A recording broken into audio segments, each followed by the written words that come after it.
Si prodhohen në Amerikë miliona diamante me vlerë miliarda dollar nga minjerat në fabrik. A e dini se çmimi më i lartë i paguar ndonjëherë për një diamant ishte mbi 71 milion dollar? Me kaq shumë para, mund të blini më shumë se 14 Rolls-Royce Phantoms, një makinë luksoze që vetëm super të pasurit zakonisht e ëndërrojnë. Por ajo që e bën një diamant simbol të përjetësisë nuk është vetëm çmimi. Me një strukturë unike kristalore dhe fortësi pothuajse të pathyeshme, diamantet janë tepër të forta. Më e rëndësishmja, ato u formuan miliarda vjet më parë, thellë në tokë, në kushtet më ekstreme që natyra mund krijojë. Nga shkëmbë i përpunuar i nxjerr nga thellësia e tokës, çdo diamant kalon nëpër një proces të vështirë transformimi, grimcohet, filtrohet, sortohet, pastaj pritet dhe lëmohet me saktësi pothuajse të përsosur. Çdo gur duhet të kalojë kontrolle të repta cilësie përpara se të bëhet një bijuteri ose të përdoret në industrinë e teknologjisë së lartë. Në këtë video do të shqyrtojmë udhëtimin e jashtëzakonshëm të këtij guri të veçantë, nga atomet e zakonshme të karbonit deri te perlat vezulluese në gishtin tuaj ose në një artikull të shtrenjtë në ankandet më ekskluzive në botë. Udhëtimi kulturor i diamanteve.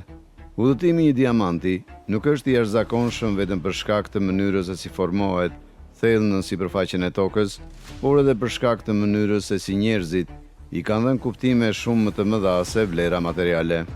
Një pikë thellëse erdhi në vitin 1947, kur kompania De Beers lançoi sloganin ikonik: "Një diamant është për gjithmonë". Kjo fushat reklamuese nuk pati sukses vetëm në terma marketingu. Ajo ndryshoi plotësisht mënyrën se si bota i perceptonte diamantet. Vetë ideja e propozimit me një unaz diamanti filloi këtu. Pastaj u prap në gjithë globin, duke ngulitur thellë në kulturën popullore për breza. Disa marka unazash martese madje e paraqitin një politikë unike. Çdo klient mund të blinte vetëm një unaz gjatë jetës së tij. A mund ta merrni me mend se cila markë ishte ajo? Sot kuptimi i diamanteve vazhdon të zhvillohet fal inovacionit teknologjik, jo më të kufizuara vetëm në nxjerrje nga toka. Diamantet tani mund të rriten nga hiri të dashurve që kanë ndëruar jetë.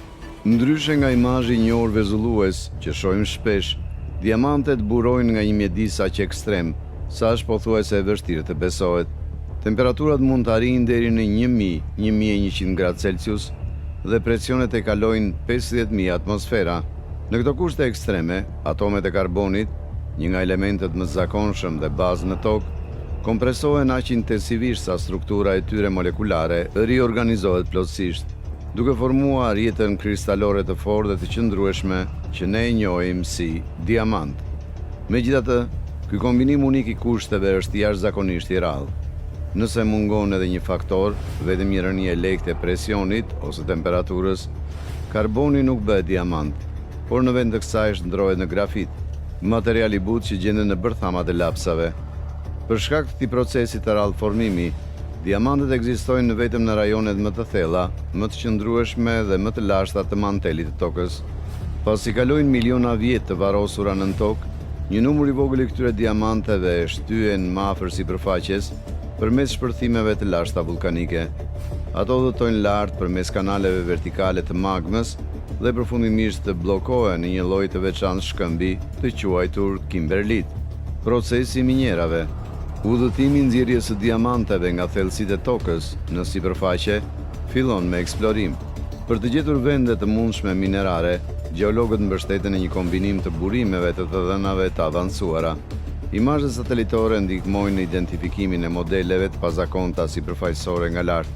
Sensorët e gravitetit zbulojnë ndryshime në dëndësinë nëntoksore dhe magnetometrat identifikojnë anomali magnetike që mund sinjalizojnë praninë e formacioneve të thella shkëmbore. Ndonjëherë, edhe një fragment i vogël kimberliti, një shkëmb vulkanik i njohur për përmbajtjen e diamanteve, i përzier me zhavorin sipërfaqësor, është i mjaftueshëm për të justifikuar një studim të thelluar të një zone të tërë. Në vendet kryesore të minjerave të hapura, gërmime masive në formë spirale gdenden në tokë, disa më shumë se 1 kilometër të gjera dhe gati 500 metra të thella. Para çdo cikli shpërthimi, 10 shpime me fuqi të lartë shpojnë thellë në shkëmb për të futur eksploziv.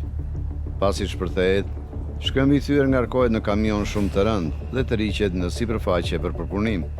Në zonat ku depozitat e diamanteve shtrihen më thellë ose terreni është shumë i vështirë për operacione në gropa të hapura, përdoret minjera nëntoksore.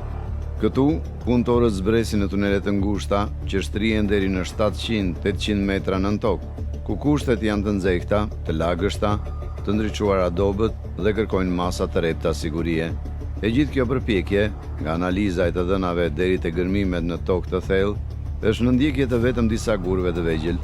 Mesatarisht, rreth 250 ton shkëmb duhet përpunohen për të prodhuar një karat të vetëm diamanti, me zi më të madh se maja e një lapsi.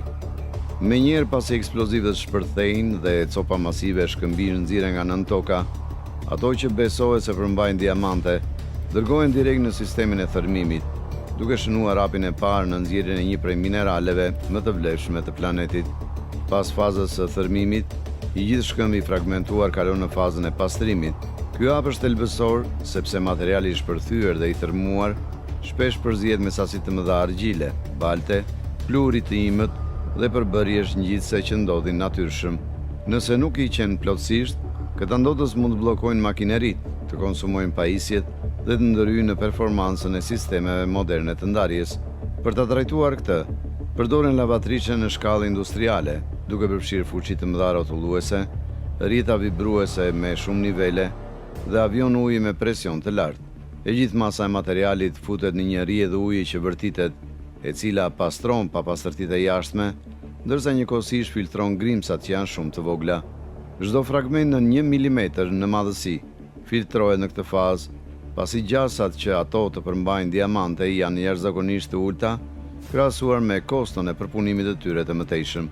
Pasi pastrohet, materiali i mbetur sortohet me kujdes sipas madhësisë për të krijuar atë që quhet xehero rikoncentruar, një koleksion copa shkëmbinj që ka më shumë gjasa të përmbajnë kristale diamanti.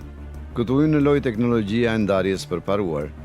Skanerët fluoreshent me reze X shqyrtojnë çdo rrjedhë materiali në kohë reale, duke zbuluar shkëlqimin unik të emetuar nga diamantet kur ekspozohen ndaj rezeve X. Sapo zbulohet një diamant, sistemi shkakton një shpërthim të synuar ajrit kompresuar, duke nxjerrë gurin e çmuar nga rrjedha në më pak se 1 sekond. Kjo metodë lejon që diamantet të ndahen me shpejtësi dhe saktësi të pabesueshme, duke minimizuar mbeturina dhe duke siguruar që edhe gurët më të vegjël me vlerë të rikuperohen në mënyrë efikase. Ndërsa skanerët modern 3D dhe mjetet optike ndihmojnë në këtë proces, pjesa më e madhe e vlerësimit varet ende nga sytë e trajnuar dhe përvoja e zejtarëve të aftë, ata që mund të zbulojnë në çarje mikroskopike ose ndryshime delikate të ngjyrave që makinat mund t'i humbasin. Kjo fazë ndan diamantet në 2 kategori kryesore. Për diamantet me potencial komercial, udhëtimi nuk ndalet këtu. Ato i nënshtrohen një vlerësimi më detajuar, ku specialistët analizojnë strukturën dhe dëmetat e tyre për të planifikuar mënyrën më efikase dhe fillimprurse për t'i prerë ato. Qëllimi është të maksimizohet si vlera ekonomike, ashtu dhe tërheqja vizuale e secilit gur, duke zhndruar një kristal të ashpër në një perlë të çmuar që ma gjeps me shkëlqim dhe simetri. Çdo diamant është plotësisht unik, asnjë gur nuk është kur rastësisht i njëjtë. Procesi i prerjes dhe lëmimit. Para se të fillojë çdo prerje, ekspertët kryejnë një skanim të plot 3D të diamantit të papërpunuar për të analizuar formën e tij, të metat e brendshme, qartësinë dhe reflektimin e dritës. Këto të dhëna më pas futen në një program specializuar, i cili llogarit të mundësitë më efikase dhe të vlefshme të prerjes. Disa diamante ndahen në gur më të vegjël për të maksimizuar fitimin, veçanërisht nëse të metat e brendshme e bëjnë një gur të vetëm të madh, më pak të qëndrueshëm. Të tjerë, veçanërisht diamantet e rrallë ose jashtëzakonisht të pastër, mund të lihen të paprekur për të krijuar një copë unike. Çdo vendim në këtë fazë merret me një qëllim përfundimtar, të zhbllokohet potenciali plot i diamantit duke balancuar shkëlqimin, simetrinë, ngjyrën dhe peshën. Qëllimi është të prodhohet një gur përfundimtar që shkëlqen intensivisht, shfaq ngjyrë optimale dhe ruan sa më shumë masë të jetë mundur, duke rritur njëkohësisht bukurinë natyrore që u deshën miliarda vjet për t'u formuar. Pasi të përfundojë në fazën e vlerësimit dhe planifikimit, diamanti i papërpunuar kalon në një nga hapat më të rëndësishëm, prerja dhe lustrimi. Më pas vjen faza e bluaris dhe lustrimit. Artizanët përdorin rrota lëmuese që rrotullohen ngadalë të veshura me pluhur diamanti, sepse vetëm diamanti është mjaft i fortë për t'i dhënë formë vetes. Gjatë gjithë procesit, prerësi duhet të rregullojnë me kujdes presionin, këndet e kontaktit dhe shpejtësinë e rrotullimit për të siguruar që çdo aspekt jetë përpunuar në masat më të sakta të mundshme. I gjithë ky proces mund të zgjasë nga 3 deri në 8 javë. Kjo në varësi nga madhësia e diamantit, kompleksiteti dhe standardet e dëshiruara të cilësisë. Rezultati përfundimtar është një gur me gjeometri të përsosur dhe faqe të prera në mënyrë të shkëlqyer, të projektuar për të reflektuar dritën me intensitet maksimal, duke krijuar shkëlqimin verbues që u jep diamanteve pamjen e tyre të përjetshme. Pasi pritet dhe lustrohet me kujdes, diamanti dërgohet në një laborator vlerësimi. Kontrolli i cilësisë.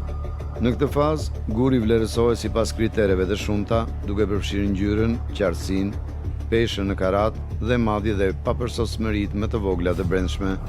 Çdo detaj shqyrtohet në mikroskop të specializuar për të siguruar që asgjë nuk anashkalohet. Pasi certifikohet, diamanti i miratuar vazhdon rrugëtimin e tij në punishtën e bijuterive. Prodhimi i bijuterive. Në varësi të dizajnit, guri mund të bëhet pjesë e një unaze, gjerdani, një palë vathësh apo dhe një objekt ekspozimi. Markat e nivelit të lartë si Cartier, Tiffany & Co dhe Harry Winston kërkojnë jo vetëm diamante të përsosura, por edhe mjeshtri të jashtëzakonshme në çdo detaj të vendosjes. Qoftë ar, platinë apo lidhje të përziera me kujdes, çdo bijuteri e përfunduar është një bashkim i natyrës dhe artit njerëzor, duke kombinuar një gur të çmuar të formuar miliarda vjet më parë me saktësinë dhe kreativitetin e mjeshtërisë moderne. Rezultati është një objekt bukurie e përjetshëm, kur shkëlqimi i diamantit rritet nga eleganca e vendosjes së tij, duke krijuar diçka që do të ruhet për brezat e tërë. Përfundimi. Diamantet janë më shumë se sa thjesht minerale të çmuar. Ato janë rezultati i kohës, presionit të madh natyror dhe përpjekjeve të pamëshirshme njerëzore. Megjithatë, pas bukurisë së tyre rrezatuese fshihen histori që nuk duhen anashkaluar. Duke kuptuar udhëtimin dhe vlerën e vërtetë të një diamanti, ne jo vetëm që mësojmë ta vlerësojmë atë më thellë, por edhe bëhemi më të vetëdijshëm në zgjedhjet që bëjmë. Nëse e gjetët këtë video të dobishme, mos harroni të klikoni butonin pëlqej, të ndani mendimet tuaja në komente dhe të regjistroheni në kanal, në mënyrë që të mos humbisni udhëtime më interesante pas objekteve të përditshme që janë shumë të jashtëzakonshme nga sa duken. Shihemi në videon tjetër.